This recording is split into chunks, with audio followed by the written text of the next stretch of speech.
Sugar cane, sweet sugar cane, the sweetness of our southern trees. Sugar cane, sweet sugar cane. Okay, the first thing I'd like to talk about is the normal problems we have after a freeze. The freeze normally lowers the pollen cane, lowers the juice purity and the syrup purities, increases gums and viscosity, slows sugar boiling, and you might have long and needle grain. And that usually results in reduced grinding rate, reduced sugar quality, reduced recovery of sucrose in the factory, reduced sugar yield, and sometimes if you have to process the cane when it's frozen, has a lot of problems going through the mills. But before I start, let me just look at some of the previous years. The blue bars are the cane tonnage since, well, for the last 10 or so years. The red lines are the sugar yield. And you can notice in a lot of cases that when the sugar yield is high, the tonnage is low and vice versa. However, this last crop, we had relatively low tonnage and low sugar yield. One of the things that affect the crop and the sugar yield during the crop is rainfall. Now I'm going to look at comparing the 2019 crop with the 2017 crop, not the 18 crop, because we did have a freeze at the end of the 18 crop. But you can see rainfall varies over the crop, and that can cause some drops in sugar yield and recovery. But looking at some of the cane properties over the crop, this first slide shows fiber percent cane over the crop. The solid dark line is 2019, and the dashed line is 2017. And you can see the fiber may be varied half a point at the most over the crop. That's not really that significant. But in the slides I'm going to show you, one thing you may want to bear in mind is, although it's the 17 or 18 weeks of the crop, perhaps the first few weeks and the last few weeks of the crop not really comparable, because we have factories starting up at the beginning, factories ending at the end, and they have inefficiencies or errors in reporting during those periods of time. Grinding rate. If we look at the grinding rate, the solid line on top was the grinding rate in 2017. The dashed line below it, that was from 2017. And you can see we were higher grinding rates throughout the crop. So we didn't have any effect on grinding rate due to the freeze. You can see the freeze came pretty much in the middle of the crop. If we look at pole extraction, this is the percentage of sugar extracted in the juice from the cane. It varied very slightly for those 2 years, 2019 and 2017, and less than half a point difference in extraction, partly due to the fiber in the cane. If we look at the syrup purity, at the beginning of the crop, we were running, well, let me back up. The solid line at the bottom is the syrup purity for the 2019 crop.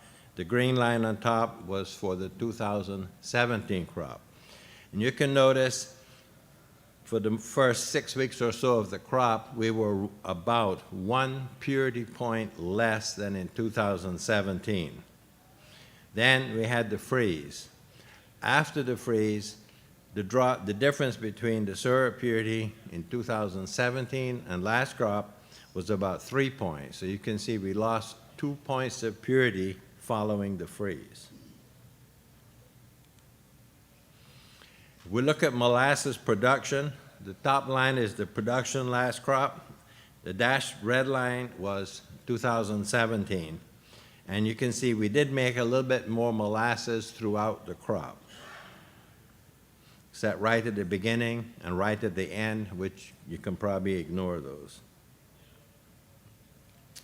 If we look at the purity of the molasses, the solid line is the molasses purity. You'll notice the molasses purity was constant or maybe increased very slightly up to the middle of the crop when we had the freeze. After the freeze, the molasses purity dropped. In 2017, the green line above, you can see that increased basically slightly over the whole crop. It used to be that molasses purities would start low and increase throughout the crop. But the last two crops, we have noticed that after, well, at least in the last portion of the crop, sometimes we've been getting lower purities than normal for the end of crop.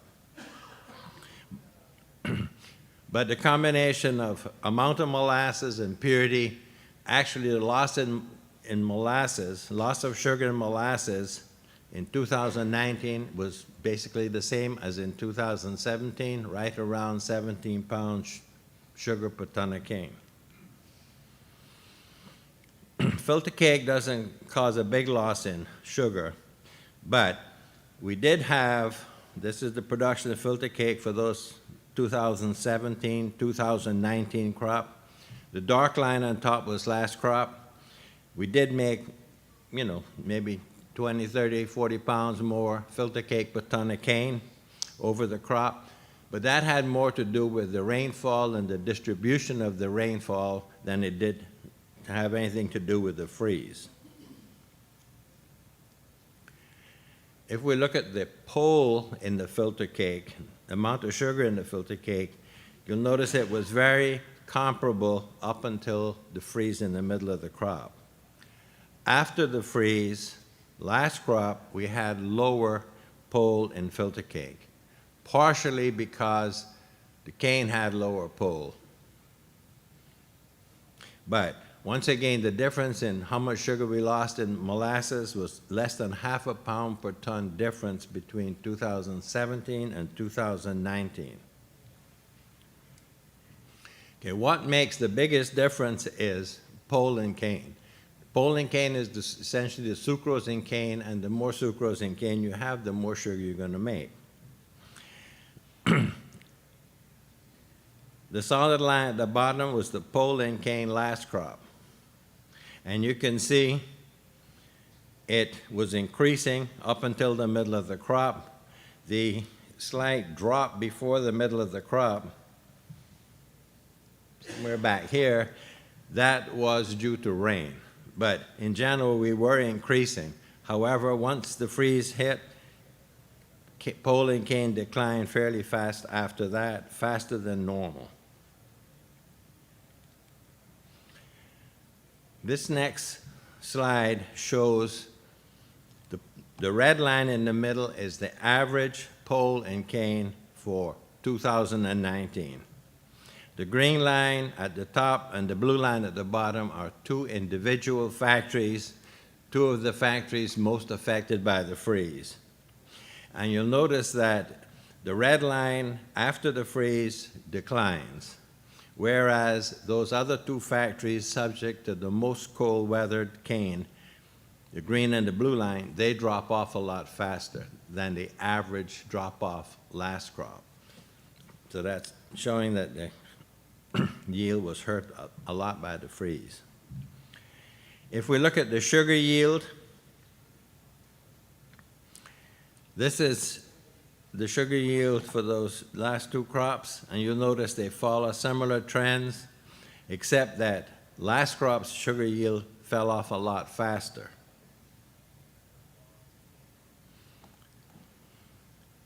This next slide looks at the sugar yield for four different periods.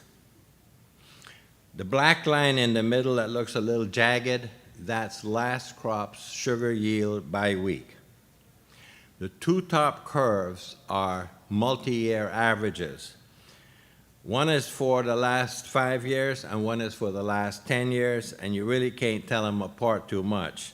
They're a normal trend where the sugar yield increases by about the 8th or 9th week, somewhere around mid-October, mid-November to the 3rd week in November. That's when we normally have our highest sugar yields. The red line at the bottom, that's for the last 20-year period. And you'll notice the 20-year average is a lot lower than either of the last 5 or 10 years. In other words, sugar yields have been improving over time. But the last crop numbers, the black line, you'll notice we started similar to the multi-year averages. Apart from the point where we had the rain that caused a little depression, and then the freeze, which caused the fall off after that.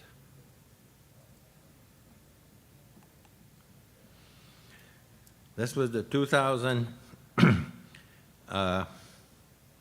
TRS numbers and factory yield numbers over the crop. And you can see that they tracked fairly well. For the 2017 crop, this again is the factory yield and the core lab predictions, and you can see once again they're tracking very well. If we look at sugar yield and pole and cane, the sugar yield is the red line, and the blue line is the pole and cane. And you can notice that pole and cane is the main driver of the sugar yield. But as the pole and cane dropped off after the freeze, so did the sugar yield.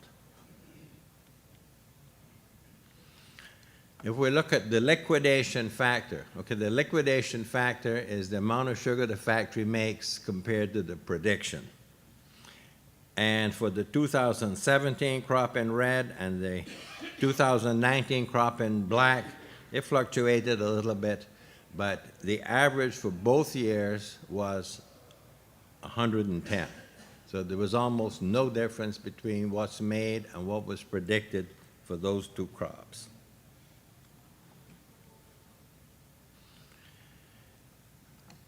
This next slide looks at the boiling house recovery, or sometimes it's called retention.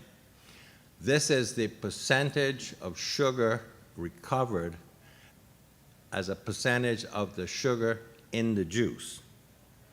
And they didn't vary a lot between 2017 on the top and 2019, the solid line on the bottom. Probably about half to 1% difference. And most of that difference is due to the fact that the purity was lower this year throughout the crop. But you'll notice following the freeze, the difference increased a little bit.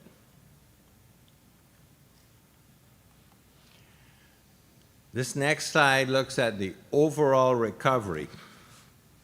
Okay, the overall recovery is the percentage of sucrose recovered in the sugar compared to what's in the cane.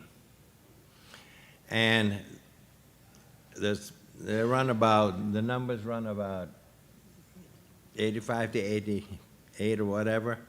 And the difference between 2017 and 2019 was on the average only about 1%. So the factories still did a very good job of recovering sugar.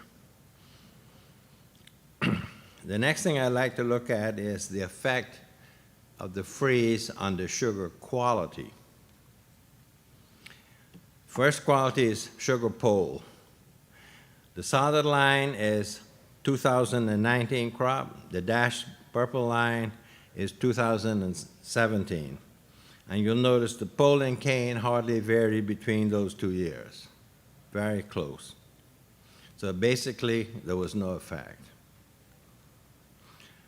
If we look at the starch content of the sugar, it was going down most of last year. When the freeze came, it continued to go down and was never a problem for the factories. So we didn't have any effect of the freeze on starch. If you look at the dextran started low, increased, and then it actually decreased before the freeze hit.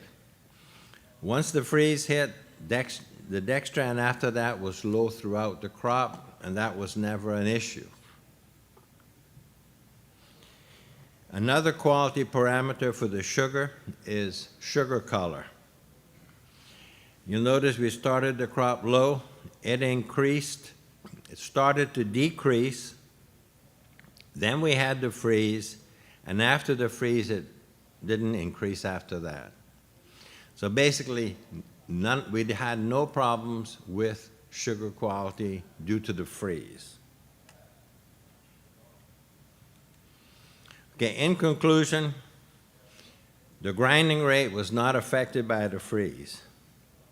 The pole in the cane was low at the start of the crop, but after the freeze, it declined much faster than normal. The syrup purity was about 1 point lower than previous crops at the start, and after the freeze, it became about 3 points lower than normal. So we had a drop in purity following the freeze.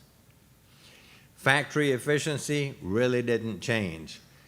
The overall recovery and the boiling house retention and the pole extraction hardly changed. Sugar quality was not affected by the freeze. But cane tonnage did decline a lot after the freeze due to perhaps better topping and tops falling off and dehydration. So the main issues from a factory standpoint were the big drop in the pole in cane, which reduced the sugar yield, a couple of points drop in syrup purity, which contributed to a slight reduction in the sugar yield, and the factories and the growers both lost a lot of cane following the freeze due to reduced cane tonnage. Thank you.